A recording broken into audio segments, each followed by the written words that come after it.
ক্যান্সারের ট্রিটমেন্ট করে মানুষ কতদিন বাঁচে বা ট্রিটমেন্ট পদ্ধতিতে যে পরিমাণ খরচা হয় সেটা কতটা জাস্টিফাইড, এই দুটো কিন্তু খুব কমন টপিক এবং এই দুটো টপিক নিয়ে মানুষের বিস্তারিতভাবে জানা উচিত। সেইটা নিয়েই আজকে আমরা এই ভিডিওটা করব।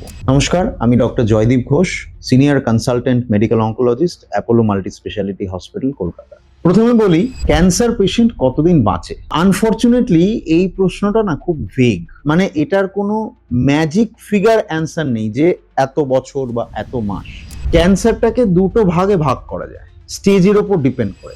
একটা হচ্ছে আর্লি স্টেজ ক্যান্সার, আরেকটা হচ্ছে অ্যাডভান্স স্টেজ ক্যান্সার বা স্টেজ 4 ক্যান্সার। তো যখন আমরা আর্লি স্টেজ ক্যান্সারের কথা বলছি, তখন কিন্তু কতদিন বাঁচবে এই প্রশ্নটা ইম্পর্টেন্ট নয়। তার কারণ আমাদের ট্রিটমেন্ট অবজেক্টিভটা হচ্ছে কিওর করা। বরঞ্চ প্রশ্নটা এইটা হওয়া উচিত আর্লি ক্যান্সারে যে এই পেশেন্টের চিকিৎসা করার সাকসেস রেট কত বা এই পেশেন্টের কিওর হওয়ার সাকসেস রেট কত। ধরুন একটা ছোট্ট এক্সাম্পল দিই, কারোর যদি আর্লি ব্রেস্ট ক্যান্সার থাকে, চিকিৎসা করে তার কিওর হওয়ার সম্ভাবনা অলমোস্ট 80 to 90%। তার মানে 100 জন পেশেন্ট ওনার মতন স্টেজে সেম চিকিৎসা যদি আমি করি, 100 জনের মধ্যে হয়তো প্রথমে 100 জনই ঠিক হয়ে যাবেন, কিন্তু 20 জন পেশেন্ট এমন থাকবেন যাদের পরবর্তীকালে ক্যান্সারটা ফিরে আসতে পারে এবং সেটা থেকে তার লাইফ চলে যেতে পারে। কাজেই সেক্ষেত্রে সেই 20টা যদি আমরা 100 থেকে বাদ দিই, তাহলে পড়ে রইল 80 জন যাদের ক্যান্সারটা ফিরল না এবং তারা কিন্তু তাদের নর্মাল যতদিন বাঁচার কথা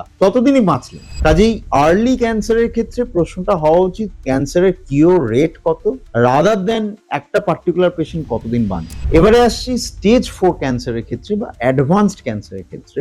সেখানে যেহেতু আমরা আনফরচুনেটলি কিওর করতে পারি না অনেক ক্ষেত্রেই, কাজেই আমরা কেমোথেরাপি, টার্গেটেড থেরাপি বা যাই থেরাপি দিই না কেন, সেগুলো দেওয়ার উদ্দেশ্য হচ্ছে পেশেন্টের লাইফ স্প্যানটাকে বাড়ানো। মানে আমি যদি ক্যান্সার চিকিৎসা না করি, জাস্ট এমনি পেশেন্টটিকে ছেড়ে দিই, সেই পেশেন্টটা যদি ধরুন 6 মাসে যদি মারা যায় ক্যান্সার থেকে, তার লাইফটাকে আমি বাড়িয়ে হয়তো 2 বছর 3 বছর বাঁচিয়ে রাখলাম। এই ক্ষেত্রে আপনার প্রশ্নটা ভ্যালিড হতে পারে যে একটা পার্টিকুলার পেশেন্ট কতদিন বাঁচবে। এবং সেখানেও একটা জিনিস বলি, আমরা যেটা দিতে পারি ইনফরমেশন হিসেবে, সেটাতে কিন্তু পুরোটাই স্ট্যাটিস্টিক্স।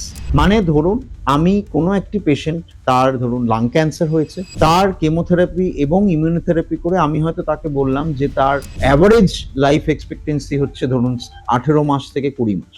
এটা কিন্তু অ্যাভারেজ, মানে এমন কোথাও নিয়ম নেই যে প্রত্যেকটা মানুষকে 18 থেকে 20 মাস অবধি বেঁচে থাকতে হবে। তার বেশিও বাঁচতে পারেন, তার কমও বাঁচতে পারেন। সেটা পুরোটাই ডিপেন্ড করে ক্যান্সারের ট্রিটমেন্ট এবং তার রেসপন্স এবং পেশেন্ট কতটা সেই ক্যান্সার ট্রিটমেন্টটা সম্পূর্ণভাবে নিতে পারছে। কাজেই আমরা যখনই কোনো ভ্যালু কোট করি, 1 বছর 2 বছর 5 বছর, সেই ভ্যালুটা কিন্তু সবসময় একটা অ্যাভারেজ ভ্যালু বা মিডিয়ান সার্ভাইভাল, যেটা পুরো পৃথিবীতে যত হাজার হাজার পেশেন্ট চিকিৎসা করা হয়েছে তাদের সবার থেকে যেই ডিরাইভ যেই ইনফরমেশনটা, সেই ইনফরমেশনের উপর বেস করে একটা ম্যাথমেটিক্যাল ভ্যালু আপনাকে বলা হয়। কিন্তু তার মানে এটাই নয় যে আপনার ক্ষেত্রেও সেই ভ্যালুটা প্রযোজ্য, আপনার ক্ষেত্রে সেটা হয়তো বেশিও হতে পারে। কাজেই এক্সাক্ট ডিউরেশন অফ লাইফ এটা কোনো ডাক্তারের পক্ষে, কোনো অনকোলজিস্টের পক্ষে একটা পার্টিকুলার পেশেন্টের ক্ষেত্রে প্রিসাইসলি বলা অসম্ভব। আপনাকে হয়তো একটা রেঞ্জ দিতে পারি আমরা।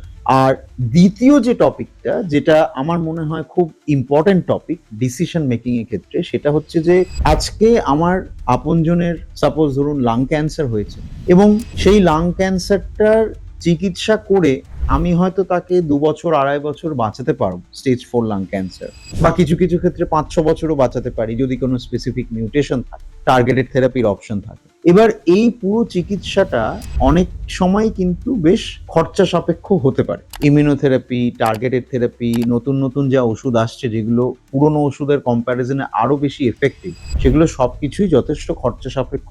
বা ধরুন ট্রিটমেন্ট চলাকালীন দুটো ট্রিটমেন্টের বা দুটো কেমোথেরাপির মাঝখানে যদি কোনো পেশেন্টের কমপ্লিকেশন হয়, তখন হসপিটালে অ্যাডমিট করে ইনফেকশন হলে ট্রিটমেন্ট করা বা যা যা কমপ্লিকেশন হচ্ছে সেগুলোকে ট্রিট করা, এই যে জিনিসগুলো করা হচ্ছে, এগুলো তো একটা খরচা আছে। তো এই খরচার ডিসিশনটা আপনার অনকোলজিস্টের সঙ্গে বসে ভালোভাবে শুনে নেওয়া উচিত এবং আপনার নিজের সেটা অ্যাসেস করা উচিত যে সেই খরচাটা আপনার পক্ষে বিয়ার করা কতটা পসিবল হচ্ছে, বা সেই খরচাটা আপনি ইন্স্যুরেন্সের মাধ্যমে ক্লেম করতে পারছেন কিনা, বা ধরুন অন্য যে গভর্নমেন্ট স্পন্সর্ড স্কিমসগুলো আছে, স্বাস্থ্যসাথী বলুন বা ওয়েস্ট বেঙ্গল হেলথ স্কিম বলুন বা সিজিএইচএস, যে কটা যা স্কিম আছে, বা অনেক সময় অনেক কর্পোরেট স্কিমস থাকে, বড় বড় কোম্পানি বা পিএসইউ কোম্পানি যেগুলো, তাদের কিছু হেলথ স্কিমস থাকে।